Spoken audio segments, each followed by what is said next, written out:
everyone, and welcome back to another episode of Breaking Character. My name is Jordan-Paige, and I'm the show creator and host, and I am so happy you're here today. I hope you'll enjoy the video. If you'd like what you see here today, you can go ahead and click the subscribe button and the notification bell so you can be notified when we post, and you can also follow us on Instagram at Breaking Character Show. I am so thrilled for today's guest because she is so cool and does something. She owns her own business, and she's killing it, and it's fantastic. Please pardon my cat interrupting, but her bio reads, "Hi, my name is Mary Esposito. I'm a 17-year-old high school senior and small business owner. I run Purple Pear, my crochet plushie business. Purple Pear provides adorable crochet plushies of foods, animals, etc. to customers all over the world, including Ireland, Canada, and Australia. I started Purple Pear when I was 14 and a freshman in high school in order to find a healthy coping mechanism for the new stress of high school. I never imagined that my hobby would transform my life. Since then, Purple Pear has sold 700 plus plushies to all 50 US states and 3 continents. I have thousands of followers on my social media platforms and over 450 subscribers on my mailing list. It's so awesome to make money doing what I love, and I'm so excited to be able to share my passion with the world. So, without further ado, let's head to Zoom. All right, everyone, here we are with the extremely talented Mary Esposito, or you may know her as Purple Pear Shop on Instagram and her social medias. So how are you doing today? What's up? I'm doing well, thank you. I'm excited for this. I'm glad. I am, and as I was just telling you before I clicked record, I am so excited to have you on the show because I truly admire your work so much. I literally have the ones, I have the chubby bunny, I have what you made of my cat Nola, and then I have your most recent launch. I have my Ace Bee, which I love all of 3 of them so much. And so there's so much talent. And so it's just something so unique to me, at least. So I'm so excited to have you on the show. So to start it off, we're going to play a quick round of 2 truths and a lie. So I'm going to attempt to guess which one is the lie is. And I am usually very bad at this game. So this will be interesting. Okay. All right. I'll give my 2 truths and a lie, and you can figure out which one is which. Okay, so my first one is I was commissioned by a famous YouTuber to crochet her dogs. My second one is I've shipped a plushie to Mexico. And my third one is Nash Greer's girlfriend reposted my plushies to her Instagram story. Ooh, okay. Ooh, okay. All right. I'm trying to think back my knowledge of your Instagram. What have you shared on your Instagram? Because I've been following it for a little while. I'm going to guess that the second one is the lie. Yeah, yeah, I've never sent a plushie to Mexico. Oh my gosh. Okay, first of all, I'm surprised that I got that right. Second of all, though, those other things are super cool. Like, that's amazing. Yeah, I was really excited. Also, I didn't fit this one in, but the woman who voices Sid the Sloth's girlfriend on Ice Age actually reposted my work on Twitter. That's like such an obscure, like. That's so cool, like, though. You know, Sid. That's amazing. Yeah. Oh my gosh. Okay. Well, that's exciting. And I can't wait to see what other famous people eventually repost it as well, because it's going to get around, as it should. So speaking about, your business, could you tell us a little bit about it, and when did you first become interested in crochet? Yeah, of course. So I actually learned how to knit in middle school, and my school had like a knitting club, and through knitting, I was introduced to crochet, and once I learned how to crochet, I never looked back.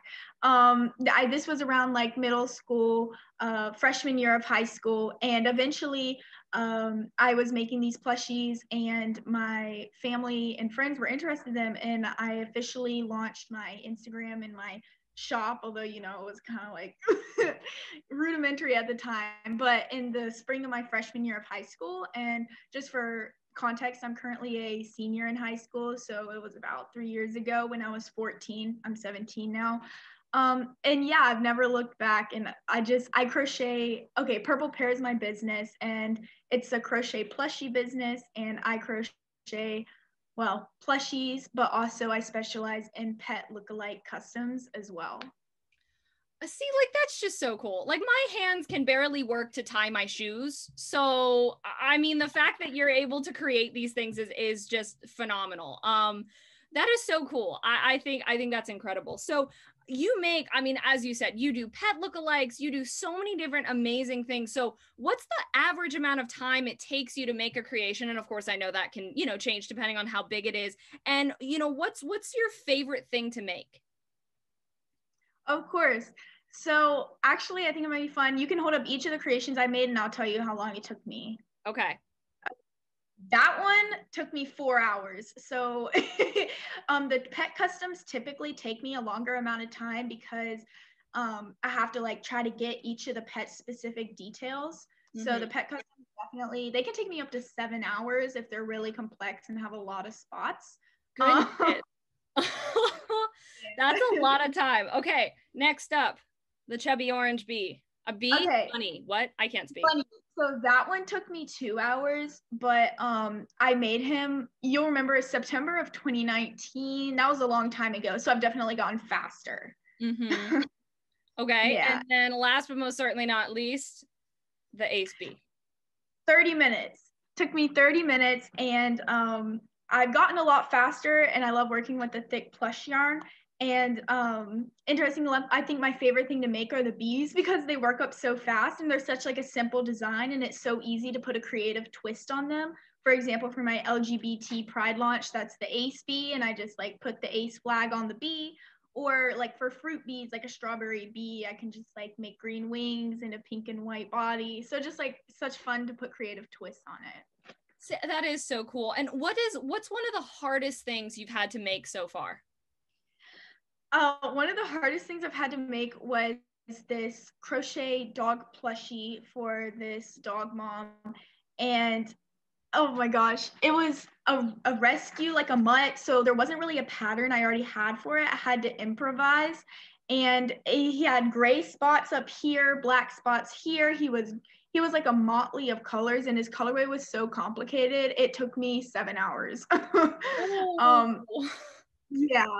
And also the more complicated ones are the ones where you have to like sew on a lot of different things like ears, feet, tail, etc., which is why the pet customs take me longer. Whereas like with the bees, it's 2 pieces and I just like sew them together. That's so fascinating. It's just, I love hearing about this so much. Okay, so next up, the wild card question. This has nothing to do with anything, but if you won the lottery, what would you do? I love how I like kind of already know this.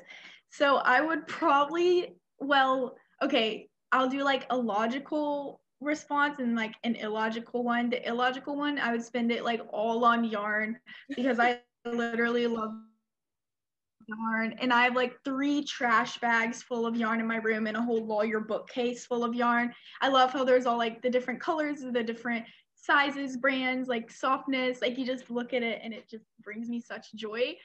So that would definitely be the illogical one because I'm already running out of space in my parents' house. And especially when I go to college, that's just not going to work in my dorm.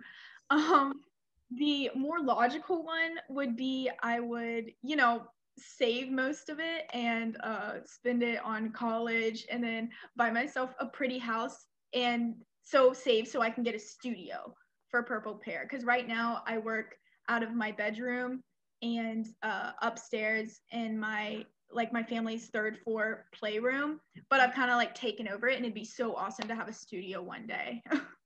That sounds like it would be really cool. That would just, everywhere is just yarn and just, yeah, that sounds like it would be very fun. Okay, so now we've got our game that's called Memory Association. The way Memory Association works is I've got a random word generator pulled up here on my phone. And what I'm gonna do is I'm gonna click generate a random word. And when I say the word aloud, we're both going to share the first memory that we're willing to share that pops into our head when we hear that word. So, okay. Sound good? Okay. All right. So our word is, let's see. Our word is owl. An owl. Okay. Is this Well, just crochet related or like just in general? Anything. It can be anything you want. Mm-hmm. Okay. My first memory when you said owl was, I don't know if they did this in everybody's schools, but in first grade, they like took owl pellets, like put them together, then forced us to dissect them. Oh. No? Oh, okay. Just my school. Well, you know what? Now that you say that, I have heard of that. I think I don't remember if it was my school that did it, or if it did, I wasn't in the class or something. But I do remember hearing either friends of mine from a different school or something like that, and I was like, that sounds interesting. Yeah. Yeah. Wow. Okay. The first thing I thought of was in my parents live in Texas, and they're surrounded by a whole bunch of, land and things like that. And so they see a whole bunch of animals, of course, and there's an owl that would be really loud a lot of the time, and we couldn't for the longest time though figure out what it was, because it didn't sound like, oh, that's an owl. We were like, is that a monkey?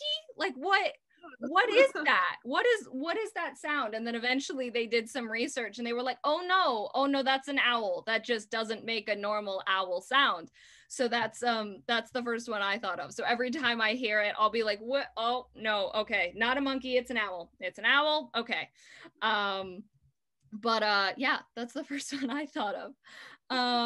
So we talked about school a little bit, but so not only do you run a super successful business, but you also are balancing school which is absolutely amazing. I don't know how you do it. So how do you maintain that balance, and what's one of the hardest things about doing that? Yeah, of course. So yeah, I am a full-time high school student and I'm a senior in high school right now. And yeah, I also run my business full-time. I work on my business probably a little more than 30 hours a week between actual like production and like Instagram, social media engagement, customer relationshiping, etc. And so I guess like the biggest thing that I've had to realize is that I have to make time instead of finding time, because if you put something off and say you're going to find time for it, I found that at least for me, I just never find time. I always like have something to do, so I have to make time because this business is really important to me, and I can't imagine my life without it. It's been such a big part of my life during like so many of my formative years, that I have to prioritize that. And especially during high school, it can be really hard to do that because you have about 35 hours of instruction a week, and then you have so much homework and extracurriculars and college. But quarantine really helped me find a more balanced approach to balancing my art and my academics. And now, especially, I've got to say, my school has been majority virtual for like this past entire year. And we also need a disinfection day on Wednesday in the middle of the week for when we do like go back to school. So I go to school 4 days a week, and 2 of the days are virtual, and that allows me to crochet during class and just like stay home more and find more time for myself. That's really cool. I'm really, especially that you said that, the whole pandemic has, going online, that's helped the business in a way. And I think that's something really fascinating to, one thing, the world kind of goes, what in the world is happening? And then you're like, wait, I can use this for something that helps. And yeah, I did virtual school for my last 2 years of high school. And for me, I found that really, and I wasn't running a business, but for me in general, I found that really helped me to like work on filmmaking and things like that. So I'm glad to hear that has helped you, and you're able to prioritize more and not be like, I have all this stuff to do and this is, so I think that's really, really, really cool. And that balance, being able to balance that is just such, it's an amazing skill. So could you give some advice to those watching? This can be career advice, life advice, whatever sort of advice you would like to give. Yeah, absolutely. So, well, first it would be to make time, not find time, but I already touched on that. The other thing I guess nobody really thinks about this and realize it until you're like already in your business, but you don't have to rush to monetize your passion like I did. As soon as I realized that people liked my stuff, I immediately started selling. And then, my business has just been, I have so many expectations, and I have about 450 people on my mailing list waiting for customs to open, who all have like pets, and it can be really stressful. And so I'd urge you before, if you have a passion or a hobby, you don't have to listen to that toxic hustle work culture that's telling you, oh, you need to monetize this, you need to monetize something you enjoy doing because there's someone out there who will buy money for it, and you always need to be productive. And you know exactly what I'm talking about. But I would urge you to step back and really consider, all of the pros and cons of monetizing a hobby. Because for me now, crochet was a way to deal with stress. And now it is a way for me to deal with stress, but it also is a source of stress because, I'm tied to a lot of responsibilities and expectations with managing launches and making things that I don't necessarily want to make, but that my customers that would be more popular on the market, and meeting that demand for those specific types of products.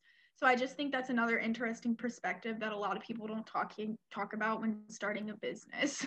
Absolutely. And I think that is such a good bit of advice to give. That is absolutely, and I absolutely, you're right.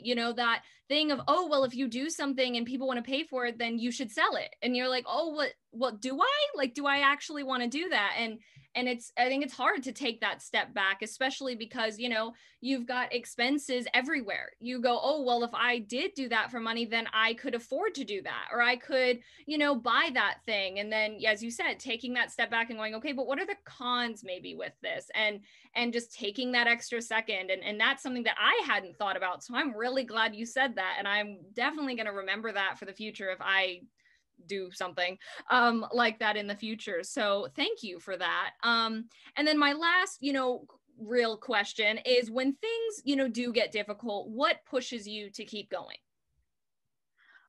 Probably what pushes me to keep going is just like my dreams about the future. So for example, I am going to Chapel Hill as a freshman, UNC Chapel Hill, and as a business major. And part of what inspired me to be a business major was my small business and just my ambitions for my small business. I want to scale it, and I want to employ potentially women in third world countries to give them like that financial autonomy. And also I don't know, that's just a dream of mine, that I want to have like a purpose and like values that align with me, tie them to my businesses. And so that's something I'm really interested in doing. And then, my parental support, my parents actually bought my first skein of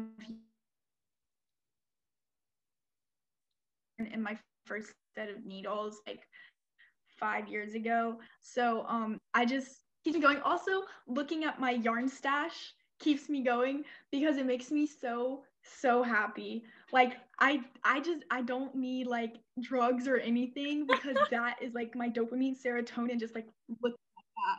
Yeah. So that keeps me going. 100%.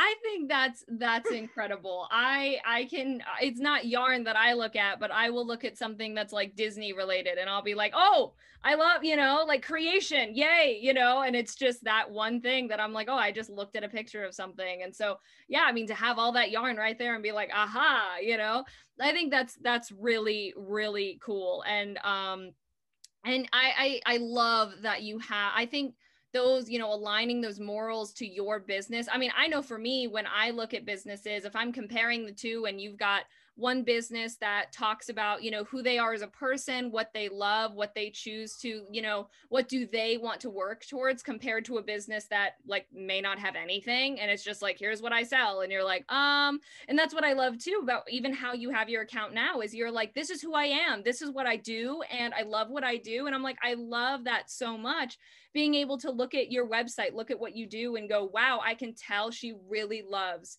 what she's doing. So I think that is going to be incredible. And I I hope college will be amazing for you. I hope it's going to be so exciting. And so lastly, where can people follow you and or buy your products? Yeah, of course. So my Instagram is at shoppurplepear. And I also have my TikTok is the same, Shop Purple Pear. My Twitter is Purple Pear Shop because someone in like 2014 stole like Shop Purple Pear username, which is like really annoying. But yeah, it's whatever. So those are my social media handles, and then my shop is www.shoppurplepear.com.